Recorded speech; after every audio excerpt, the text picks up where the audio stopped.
여리는 저승사자가 되었습니다. 팔척기를 천도하기 위해선 이 방법밖에 없다고 생각했거든요. 가서 윤갑 어머니를 모셔와줘라고 강철이에게 시켜서 궁에서 떠나 있게 한 여리. 그 틈에 상선 영감의 도움을 받아 팔척기가 점령한 왕에게 접근하고 여리는 마침내 화덕차사로 변신한 모습으로 팔척기와 마주합니다. 처음엔 여리가 이기는 기세였습니다. 외할머니 넙덕으로부터 내려받은 강한 무당의 기운과 저승사자 기법을 사용해서 갑작스런 여리의 등장에 당황한 팔척기를 궁지로 몰아붙입니다. 그러나 팔척기에겐 풍산이라는 뛰어난 조력자가 있었습니다. 뭔가 눈치를 챈 풍산이 팔척기에게 기운을 불어넣어 화덕차사로 변장하여 싸우고 있는 여리에게 끌려가지 않도록 막아준 것입니다. 팔척기는 그 힘을 바탕으로 쇠사슬을 끊고 여리의 공격을 막아내기 시작하죠. 여리는 온 힘을 다해 팔척기를 천도하려 했지만 결국 힘에 밀려 피를 토하며 쓰러집니다. 그 시간 여리가 자기를 보내놓고 혼자 팔척기와 싸우려고 했다는 것을 알게 된 강철이는 여리가 잘못될까봐 허겁지겁 궁으로 뛰어왔습니다. 그러나 강철이가 도착했을 때는 이미 팔척기가 여리의 목을 조이는 아슬아슬한 상황이었고 여리가 숨이 끊길 만큼 극한 상황에 몰린 걸 보게 된 강철이는 최후의 방법을 쓰게 됩니다. 그렇게 꽃피기만 기다리던 골담초의 꽃차를 마시며 준비한 일. 야광주를 써야 해. 결국 이것밖에 방법이 없구나. 자포자기하며 골담초 꽃잎들을 한 주먹 입안에 우겨넣고 이게 마치 자신 인생의 마지막 해야 할 일이라는 듯 결의의 찬 표정으로 벌떡 일어납니다. 팔척기에게 목이 졸리는 극한 상황에서도 강철이를 본 여리는 안 돼, 하지마 라는 눈빛을 애타게 보냅니다. 그러나 강철이는 눈을 부릅뜨고 팔척기 앞에 자세를 딱 잡고 섰습니다. 파파파.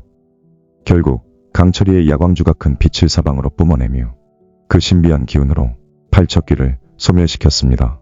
그러나 그 순간 강철이의 영혼도 사라져버립니다. 여리도, 윤갑의 어머니도, 왕도, 궁 안의 사람들도 혼이 빠져나가 텅 비어 쓰러져 있는 윤갑의 육신을 보며 슬퍼하고 애통해합니다.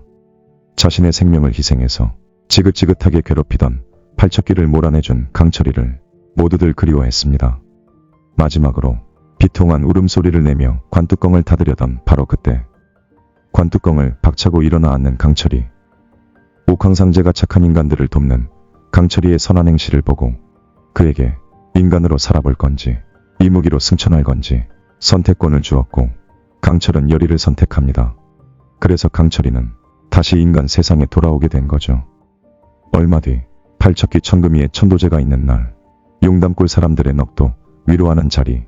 왕은 하얀 옷을 입고 나타난 영혼들 앞에서 무릎을 꿇고 뜨거운 눈물로 용서를 구합니다. 두 번 다시 이런 비극이 생기지 않게 하겠다 라고 무거운 약속을 합니다. 팔척기는 왕의 이런 모습에 감동하여 한을 풀고 용담골 영혼들과 함께 떠납니다. 너무 마음이 아파서 눈도 감을 수 없었던 작고 소중한 어린 아들의 고사리 손을 꼭 잡고요.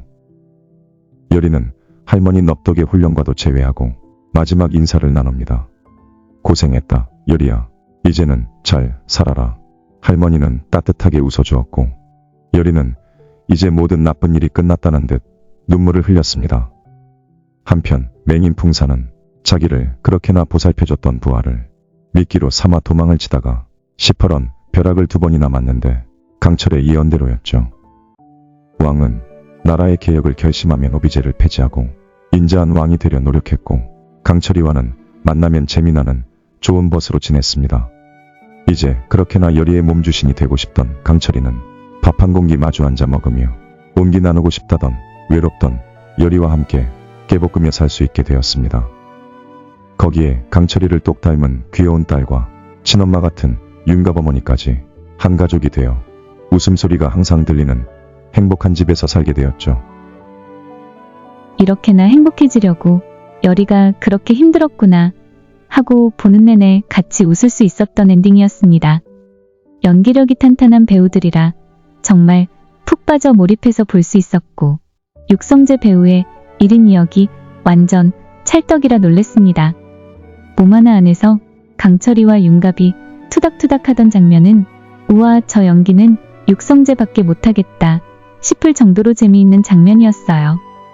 육성재 배우의 잔망스러움과 김지연 배우의 귀여운 근엄함, 차청화 배우의 눈물 쏙 빼는 연기력, 그리고 김지훈 배우의 무서울 만큼 악한 표정 연기. 너무나 재미있게 귀궁을 즐겼습니다. 귀궁 시즌2 커밍순이라고 자막이 곧 뜨게 되길 부탁드려요. 제발요. 구독과 좋아요는 제게 큰 힘이 됩니다. 감사합니다.